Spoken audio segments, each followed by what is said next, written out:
I will never argue with him that that's dumb and you should save your money to buy something that you don't absolutely need. What I think he does is target the financial illiterate. He focuses on the expense side. He doesn't focus on the income side. And I think that's my beat. Private equity isn't smarter than you. They're just gatekeeping the best deals. At Vondi Capital, we're tearing down the gates. Go to vondicapital.com and book a call to learn more.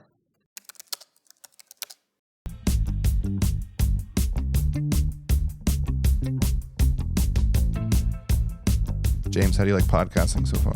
It's great. It's a good time. Yeah. I figure we bring some I actually do have fun. music to the... Bring it in like this. Yeah. Really get We people... probably only need like 15 seconds. Not even. Probably like 5 seconds. My plan was to include this. The whole time. Yeah. I really like just jamming Yeah, that's good. because it makes me want to talk about things and people.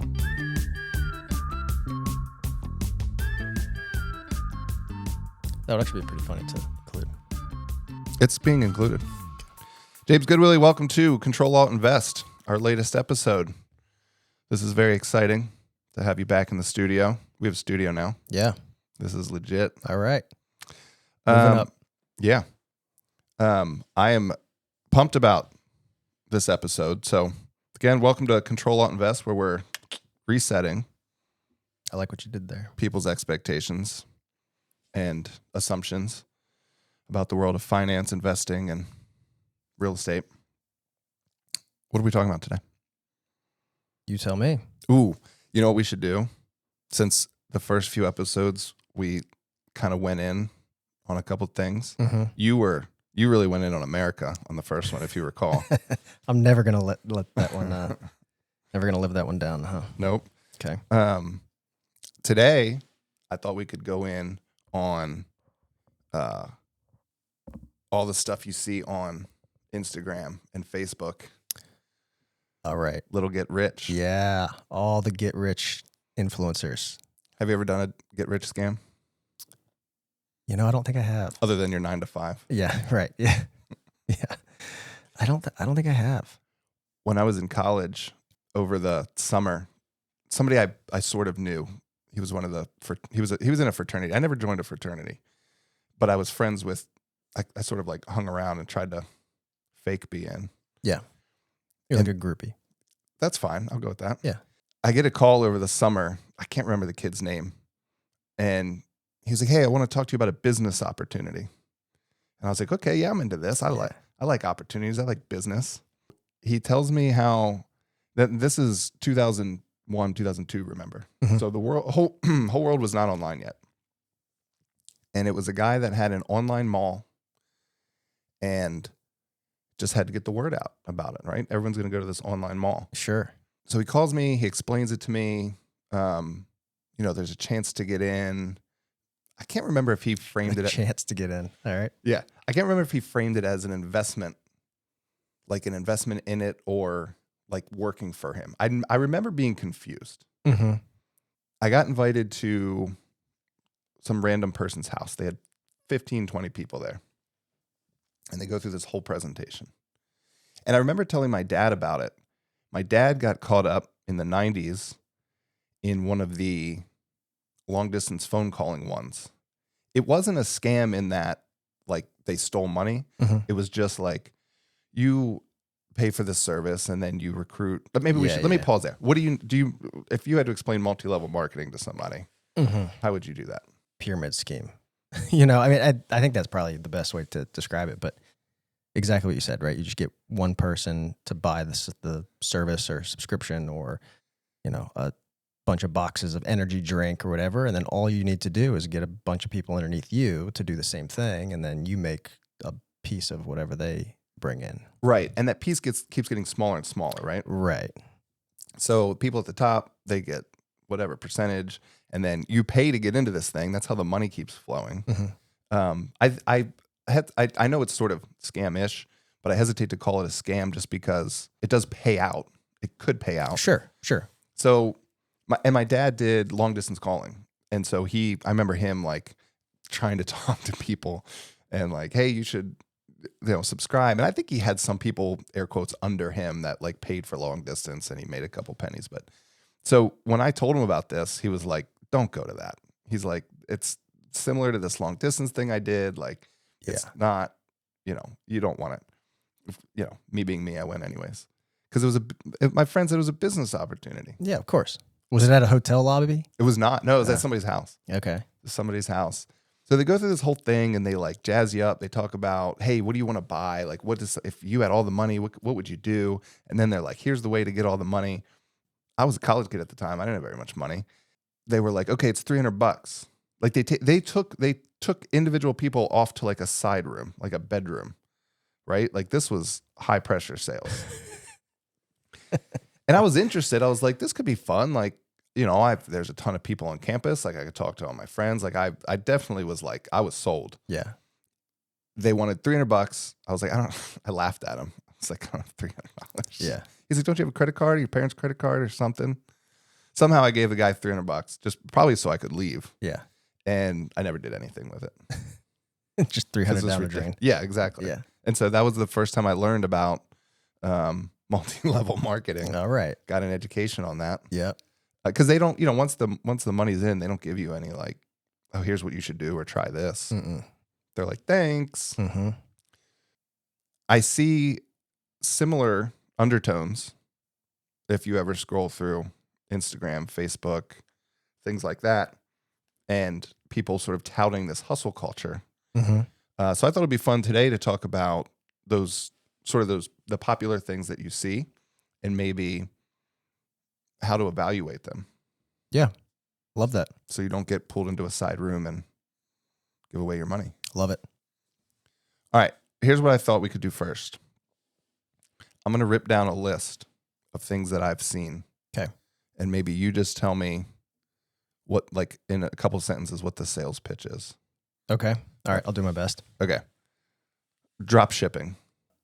Selling something that you don't have to buy yourself. You don't have to have inventory at all, right? So it's like if you wanted to be a Foot Locker, but you didn't want to actually have a room full of shoes.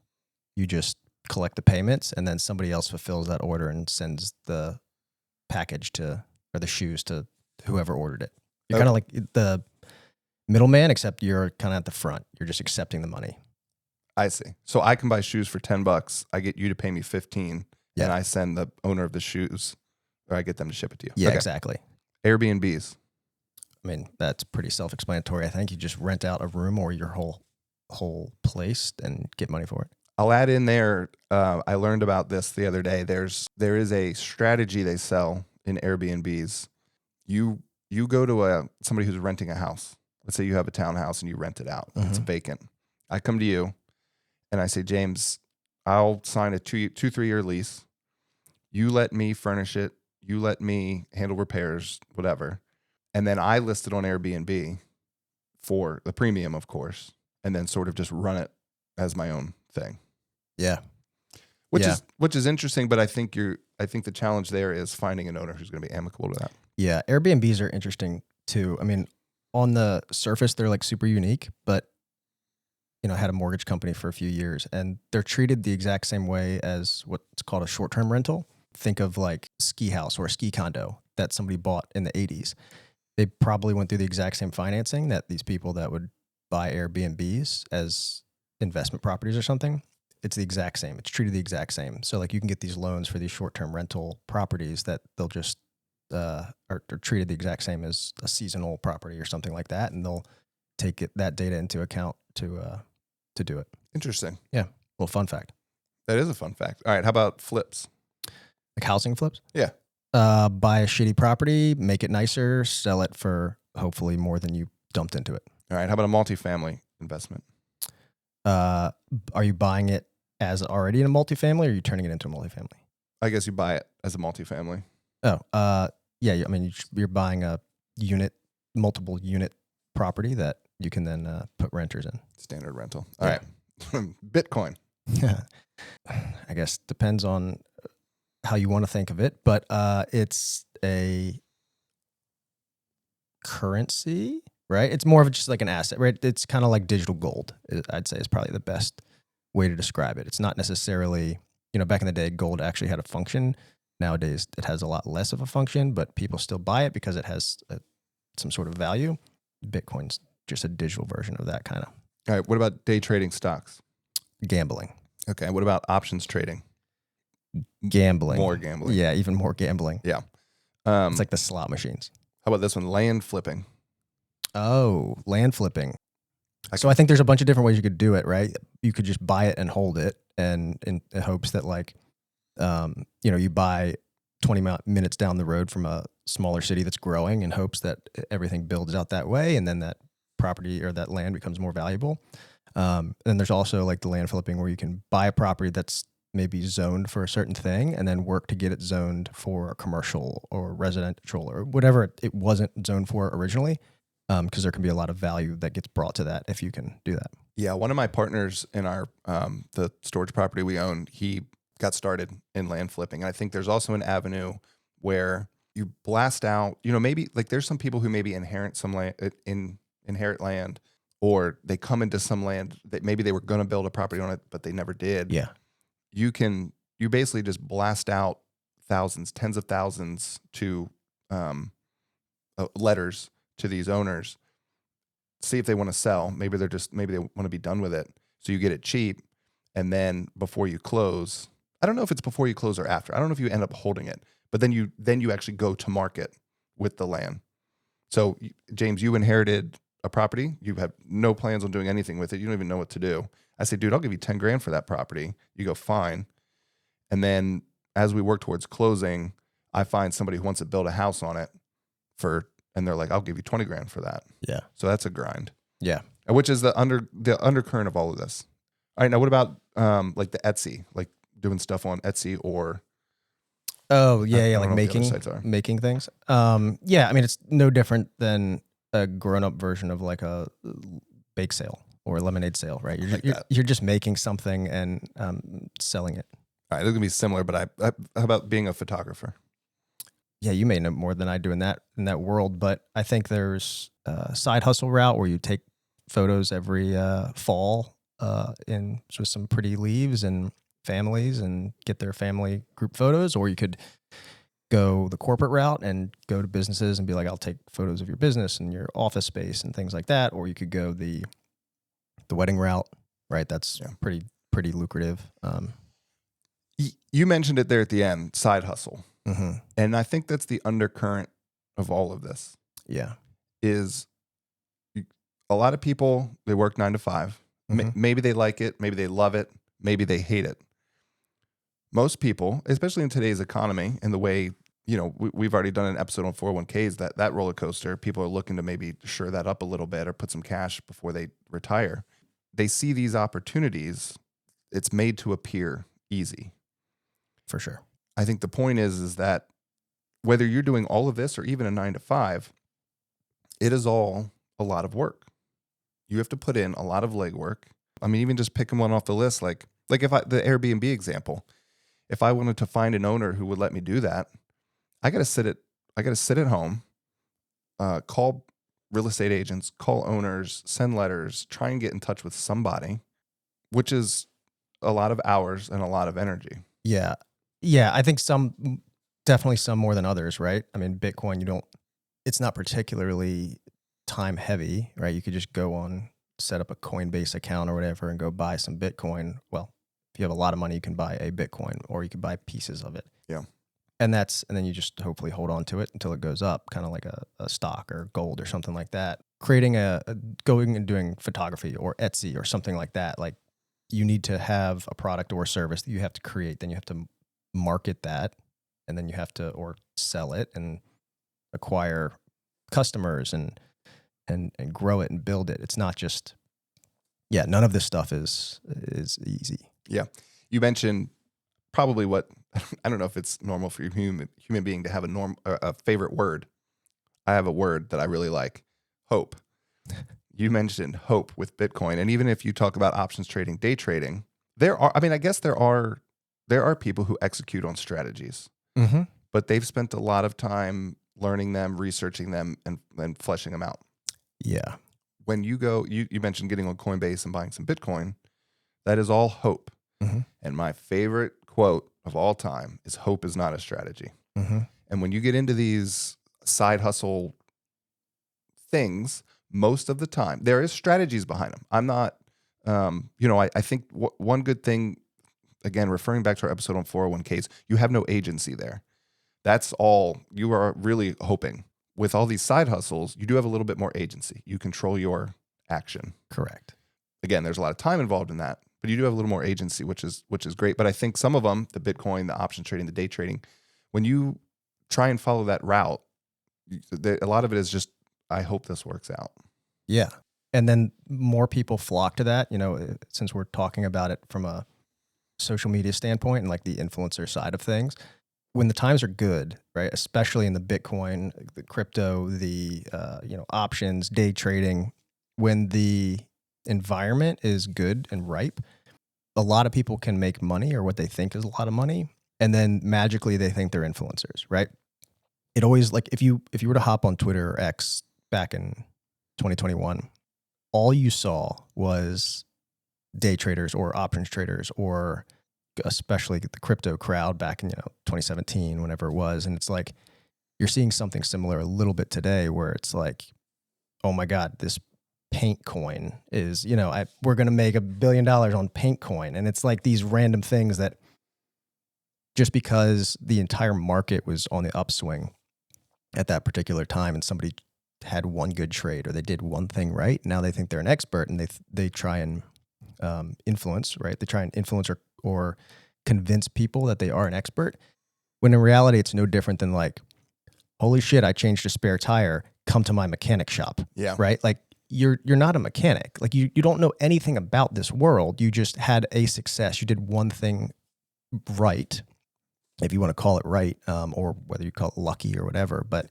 it doesn't mean you're an expert. To get to the level of that you're talking about, where people do have success in options trading, people do have success in day trading, those experts, actual experts, have spent years and years and years honing in on that strategy, taking losses, turning around and figuring out how to do it correctly and things like that. And it's no different whether you have a photography business or an Etsy shop. You're going to have months where you just kind of strike gold and you do well. And then you're going to have other times where, the fall comes around and you want to go take family photos and you don't have any clients, and you're expecting to do well and you're putting in a ton of effort. Maybe you just bought some new camera equipment, and that's a lot of money that you're dumping into that. And then now you don't have any money coming in. And yeah, it's refined over a longer period of time in order to become that expert or success. Yeah. And I think this is a perfect segue into kind of talking about the next aspect of this, which is, how are you going to scale this?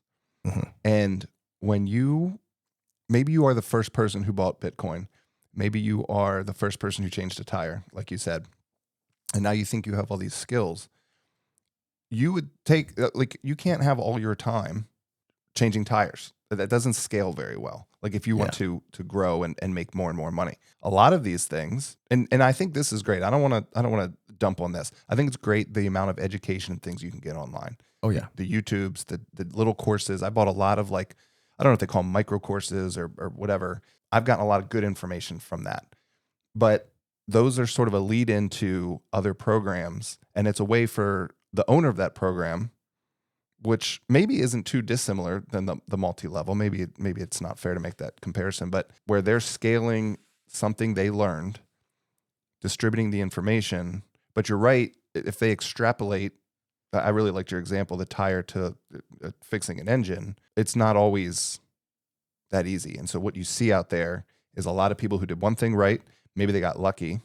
Maybe they don't understand the luck that they had. Mm-hmm. And now they have donned themselves an expert, and they want your money for what you might, something you might not get anything out of. Yeah. Yeah, exactly.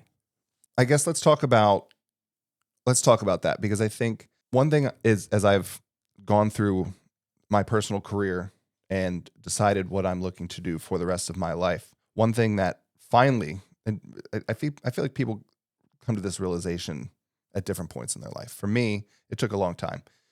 I finally got to a point where time is my most precious. The time is all of our most precious resource. Yeah. And that's what I need to maximize for. Mhm. Stop maximizing for income. Stop maximizing for trading my time for dollars. Mhm. How can I get dollars with the least amount of time put in? Yeah. So when you think about that, and you think about this sort of hustle culture, Mhm. and honestly, I feel like there's been a lot of pushback on it lately, where people are like, it's okay to have a hobby. Just because you like baseball cards doesn't mean you need to open a baseball card shop on eBay. Yeah. Right. You can just like that. Mhm. I guess, what do you think about this sort of hustle culture and these opportunities in lieu of how you want to maximize for your time and just doing things you want to enjoy? Yeah, I think that's exactly right. Right. The enjoyment factor behind it, I think, is the huge piece. And like, sure, you can make a lot of money off of something you enjoy, but you need to be able to take a step back and say, does this just make me happy, or is this something that I want to generate income, and I want to do the things that don't make me happy in order to do more of the things that make me happy, right? Like, if you do like baseball cards, right? Like, what is it about the baseball cards that you like? Do you like getting a pack, opening it up, seeing what you found, getting them graded, making that collection grow, et cetera, et cetera? Or do you like combing through thousands of cards, going to trade shows to trade these cards and maybe make a like a full collection of a certain type of card, right? Like, in order to make that whole collection more valuable, then find a buyer for that collection privately and have to like shop through that whole thing, and then do taxes on that, all of that stuff, and then have a card shop. Do you like selling those packs to other people? Do you like dealing with wholesale? Do you like, there's so many more aspects to it. And I think the hustle culture is not inherently a bad thing. I think it's great that we've kind of shifted the mentality of like, you have to work 9 to 5, put in your 40 years and call it a day, right? I think it's great that there's a much more of an entrepreneurial spirit in America today, and I think that's amazing. I think, though, that people don't understand that businesses are businesses, and there's a lot of things that go into that in order to make it that. People need to think about those aspects before trying to scale anything, right? Like, I think more people should just take an MVP, like a minimum viable product, just the basic thing that you're thinking about making a business or a hustle or whatever, and just doing that. Just try and sell that. See how much work that is. Yeah. And then if you do enjoy it and you do want to grow it, then take it one step at a time and continue to grow it. But like, if you have success with cryptocurrency, maybe you should focus in on that one success that you had and focus in on that one coin or that one area.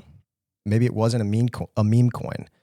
Maybe it was just like, Bitcoin. Let's just use that as an example. Maybe it was Bitcoin. Then focus in on Bitcoin. Learn everything there is to know about Bitcoin. Keep doing Bitcoin. Keep doing what you did. Don't just be like, well, I had success in Bitcoin. Let me go buy this coin that has zero value. There's nothing to it. It's literally just a meme. And then try and start selling this. And then, you know what? I'm going to spin up this Twitter profile as well that creates me as an expert. And then I'm going to sell a course on it. And then I'm going to try and do all these things. That's not hustle. That's just stupidity. Yeah. Yeah. And these are like, all of this is, at the end of the day, it's a business. Mm-hmm. And there are ways to evaluate business opportunities. And whether you're going to, just same way you evaluate a job. Do I want to go work for company X or company Y? One's offering me more money. Is that the only thing to consider when I'm picking one? Same thing with these jobs. With these like side hustles, there's a way to evaluate them, which we're going to talk about in a minute, and then sort of deciding, like you said, what it is you want to do. There is, I kind of want to take it back just a small step. I think people listen to this podcast because they want to know, what can I invest in or what can I do? there is nothing wrong with the person or persons, right, who just want their 9 to 5. They want to go to work. They want to do the thing. Mm-hmm. They want to come home, hang out with their family, right? Mm-hmm. But when you want more or you're looking for more, this is where these things sort of pop up. Yeah. And there is one person that comes to mind in thinking about that sort of 9 to 5, and somebody who really, you tell me if he advocates for that lifestyle. Mm-hmm. Very popular, written books, and that's Dave Ramsey. Yeah. Do you know Dave? I know Dave. Yeah. Not personally. Oh, But, yeah. Yes, I know. Did I get that right? Is that sort of his sales pitch where it's like, because I know one of his things isn't maximizing for income, because he even says like you should give part of your money away, like take care of yourself Mm-hmm. and do things for others. Yes. For sure. Mhm. But did I get his sales pitch kind of right? That like, Yeah. I'd say if you were to sum up Dave Ramsey, his whole idea is debt is evil, okay. right? Debt is, for the average person, especially the 9 to 5er, debt is not leverage. Debt is dragging you down. I think for his target audience, right? His whole, fact check me here, but I think the way he started was getting people out of debt, right? He was like one of those guys that you called and you were like, I have $45,000 of credit card debt. How do I get out? I see. So he created this like snowball. I think that's what he calls it. Yeah. This snowball to like snowball your credit cards. And like, because conventional wisdom, right, is you take, when you're trying to get out of debt, or at least from a finance standpoint, you look at the credit cards, the interest rates of those credit cards, and then you attack the ones that have the highest interest rate first. So if you have a card that has $10,000 and the rate's 20%, and then you have another card that has $5,000 and the rate is 5%, you would pay off the 20%.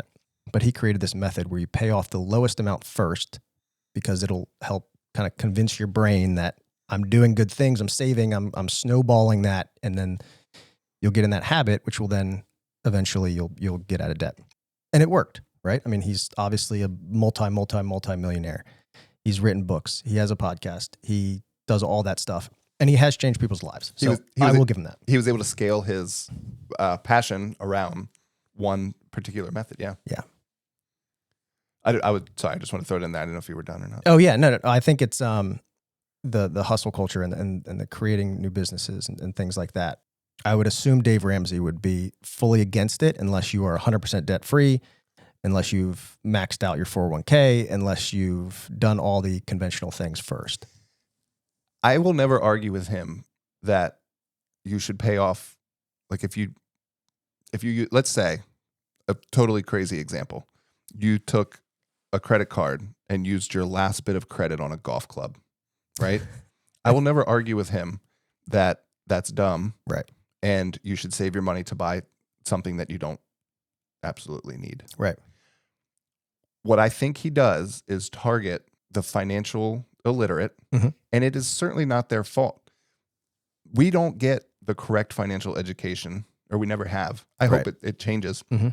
I mean, my children are in fourth and first grade, or kindergarten and fourth grade. They don't talk about money, and maybe they don't need to yet soon, right? Dave Ramsey picks on the people that, maybe that's not fair to say picks on. I'm going to say it anyways. Picks on the people who are like, holy shit, I'm in all this debt. What do I do? And he doesn't teach them. He focuses on the expense side. Yeah. He doesn't focus on the income side. And I think that's my beef, is if you want to get out of debt, sure, a good way is to not buy the golf club. Yep. And to live this very minimalist lifestyle, which is okay too. I'm not saying you got to spend all your money on Amazon. Yeah. But you also need to live a little bit. Mm-hmm. You get around. Sure, I could get around in a $300 car that doesn't have AC, or maybe it has one window. Mm-hmm. But there are certain things that we want for ourselves in life. Yeah. But there's no talk of like the income side. Mm-hmm. That enter hustle culture. Hey, Yeah. double your income with this easy task. And we know it's not easy. Yeah. But there are other ways where you can leverage. We'll talk about leverage in a future episode, which I'm excited about, Mm-hmm. where you can leverage your time, where you can increase that income side. That's not super painful. Yeah. No, that's a really good point you just made. I feel like they're two completely opposite ends of the spectrum, right? You have Dave Ramsey on the expense side, and you have the hustle culture, which is only the income side. I'd probably argue that the right way is somewhere in between. Sure. Yeah. Don't spend every dollar you earn. Mm-hmm. Control your expenses. Mm-hmm. Don't sell your soul and work 100 hours a week digging holes, Yeah. breaking your back, something that's not scalable Right. to maximize income. Mm-hmm. And then you never see your family, you never see your kids, whatever. Yeah. Because that's an option. You could leave you've talked about this a lot, in fact. You could leave your family. I've talked about this a lot. Nah, I made that up. You could leave your family, never see them. Yeah. Actually, this is really, Sure. this is an aside. That doesn't matter. I'm going to say it anyways. I saw a special they had on 60 Minutes the other night about the illegal teardown of cruise ships and old freightliners. Did you ever heard of this? No. There's laws, international laws about what can happen to a ship when it's decommissioned. Okay. There's companies that circumvent these laws. And the point of the story was that these ships end up on the shores of Pakistan. And you have these ship workers working in ridiculous conditions that are just cutting metal, taking apart the ships, Yeah. recycling the parts. Mm-hmm. One of the guys that works at that shipyard says he sees his family once a year, and it's been like that for 10 years. He's down there making pennies an hour, sends the money back to his family. Jeez. Yeah. So you could do that. Yeah. You could sit in a room, or you could fly across the country somewhere that needs a bunch of holes. I don't know. I always go with digging holes. Yeah. Yeah. I need 1 million holes dug, and you can leave and go do that. I'll pay you a bunch of money. But at the end of the, you're maximizing the wrong thing, in my opinion. Yeah. And that, perfect shout out to a future episode on leverage. Yes. You can meet in the middle and achieve way more than the hustle culture could. So let's talk about how to evaluate opportunities like that. And it might be hard to get scientific here, but maybe let's start with this. Let's start with some methods. One of the most popular ones, I think, is margins. Could you sort of on the surface explain how I would evaluate something based on like the margins they give me? Yeah, I mean it just comes down to, get out a piece of paper, take everything into account in terms of what it's going to cost you, and that includes time, right? Because your time is worth something, right? And maybe you're a lawyer and it's $500+ an hour. Maybe you're not. Maybe you're just a Well, hold on. I'm sorry to cut you off. Let's hold off on time there, the time investment. So okay, so we're just going to talk. Okay. Go back to the shoes. If you were flipping shoes, what are your margins on the shoes? Oh, okay. So if you're buying them for 10 and you're selling them for 15, your margin's $5. Perfect. And that didn't include, because I cut you off, that does not include the effort you had to make to find the $10 shoes, the effort you had to make to find the $15 buyer. Right. That is just, so your margins on that sale is $5. Yeah. And it doesn't include your, if you're spending on marketing, it doesn't include your website costs. It doesn't include any of that stuff. It's just raw cost for the good acquired and the sale price. Perfect. And that's a naive way of going about it, right? Yeah. You could run around town saying, every time I sell a pair of shoes, I get $5. I sold 300 pairs of shoes. Look how rich I am. Yeah. Somebody smart comes along, such as yourself, and says, well, wait a minute. And now we're factoring in costs and stuff like that. So can you lump that in? Because now we're getting a profit, right? For the naive or for the whoever doesn't know. Yeah. Once we factor that in, then what are we looking at? Yeah. So you have to think about it, the entire holistic picture of cost and revenue. I mean, what is it truly costing you to sell that for $15? What is it truly costing you to buy it for 10? Right. So do you pay a middleman a certain percentage to get those shoes for $10 because originally they're $12? Right. There's your website costs, your marketing costs. If you are spending on marketing, maybe you're not. And then there's also the just total time invested on your part. Right. That the hustle culture is great, but if you're putting double the time that you do into your side hustle that you are on your 9 to 5, that's a huge cost that you need to also factor in. When you're evaluating business opportunities, you need to look at what you're talking about, but you also need to look at, like, because we talked about scale, you also need to look at what's renewable.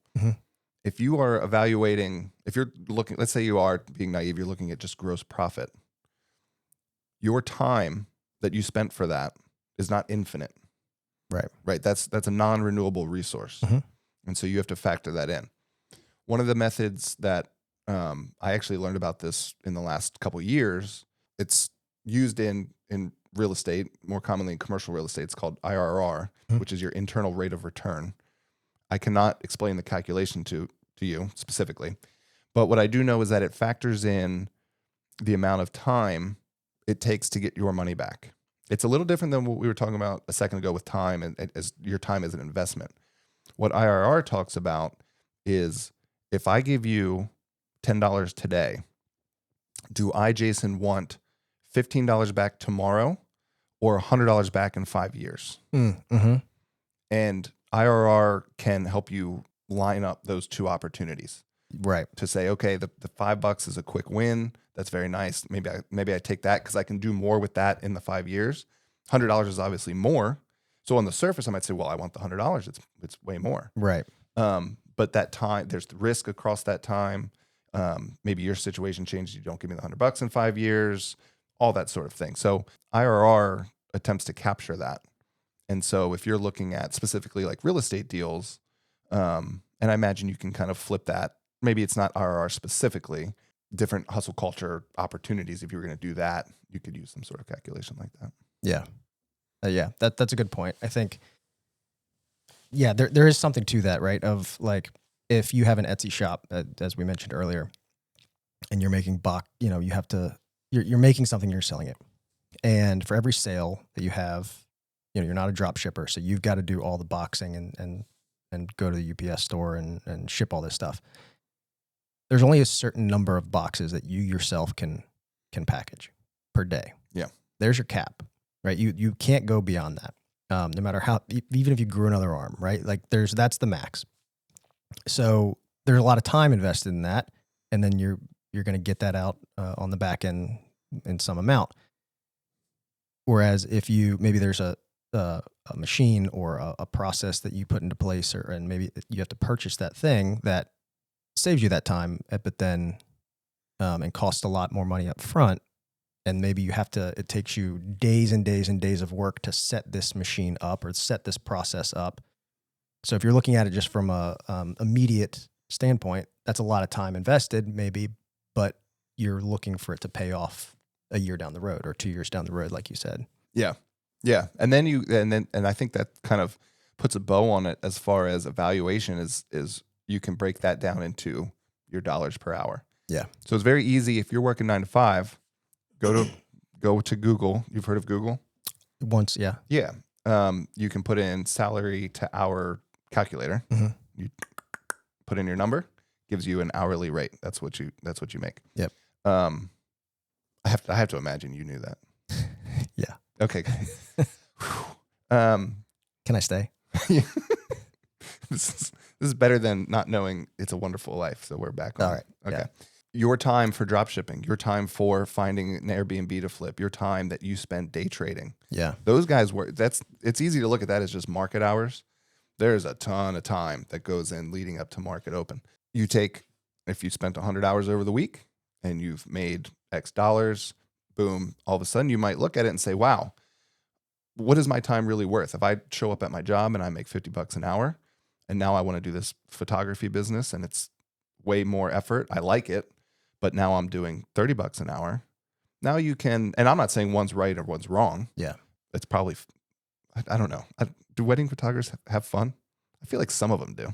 Yeah, I think so. I think some of them do. I think eventually, just like anything, it becomes a job, right? Like even pro athletes, I'm sure there's games, when they drain just like Maryland, when they drain a buzzer beater, there's probably nothing better, but even in the NBA, but the daily game is probably just a job to them at that point, Yeah. Yeah. And so the point being, you can make that decision. Would I rather be miserable, get my $50 an hour, or can I enjoy my life a little bit more, do something I'm passionate about, and I can I can make that decision for the $30 an hour. Yeah. Well, that's awesome.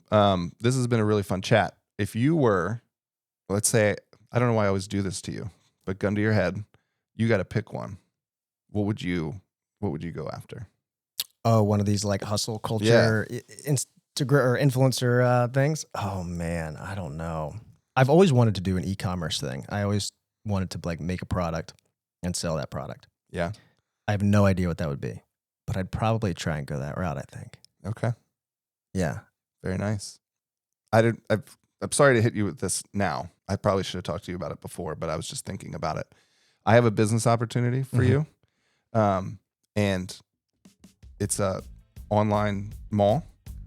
People are buying things online now. Whoa. I don't know if you knew this. Did you know this? No. It's similar to your e-commerce idea. Okay. But it's sort of like you get into a mall. But if you give me $300, I can get you in the door and you can start profiting off of it. Wow. I'm in. Yeah. Let's go. All right. Control, Alt, Invest.